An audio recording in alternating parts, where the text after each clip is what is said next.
Irlavā esmu nodzīvojis visu mūžu. Un 54 gadus no šī te mūža es esmu pavadījis medībās, staigājot pa mežiem, pa laukiem. Un vienmēr esmu priecājies, ka šeit ir daudz mežu, daudz dzīvnieku, daudz dažādu putnu, citas dzīves radības, bites ļoti daudziem cilvēkiem ir. Skatoties uz to, kā tiek plānots šis vēju parks ar visiem šiem lielajiem ģeneratoriem, ar lielo apbūvi, ar dažādiem pievedceļiem un vispārējo, es tā saprotu, ka daba tiks ļoti pārveidota. Man ir nozīmīgi tas, kas notiek ar Latvijas dabu, nevis tikai ar manu sētu.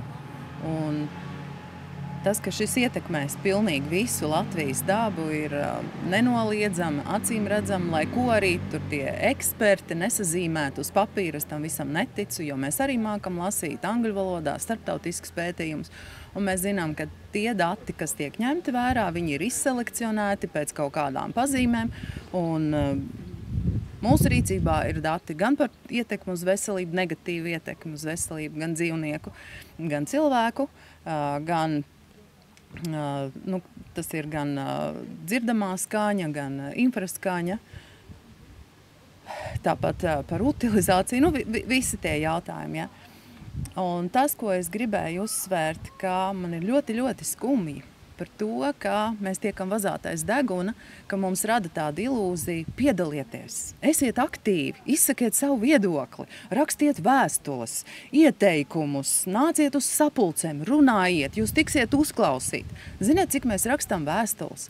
Mēs esam izrakstījusi uz visiem, kam vien varēja tās vēstules rakstīt. Un mēs saņemam copy-paste atbildes, kas ir tīra atrakstīšanās, neatbildētas pēc būtības. Mēs varam burtiski salīdzināt, jo mēs esam kontaktā, šie te Latvijas aktīvisti visās Latvijas vietās. Mēs saņemam vienas un tās pašas atbildes. Un ir redzams, ka cilvēku iesaistīšanās un cilvēku teikšana, un tā saucamais teiciens vara pieder tautai, ir fikcija. Tas tā nestrādā. Par mums ņirgājas.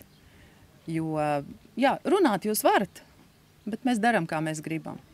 Tas ir tas skumjais. Faktiski ietekmē arī medības, jā, jo mēs šobrīd nevaram saprast, kur būs kaut kādas robežas, kur būs jauni kaut kādi ceļi, kur būs izcirtumi, kur varbūt būs kaut kāds jauns apbūves, kurš mēs patreiz nespējam prognozēt. Un tas, protams, radīs šķēršļus dzīvniekiem, arī tas pats starojums, kas nāk no šiem te ģeneratoriem, un es domāju, ka dzīvnieki ļoti jūt to, un ja dzīvnieki migrēs projām, tad, ieročos krāsies putekļi un zirnekļi, un mums nebūs kur medīt. Lielākā mūsu tā problēma jau ir tā, ka mūsu visi šie te attīstītāji un arī valsts institūcijas dzīvo atrautībā no reālās dzīves. Viņi domā tikai par naudu.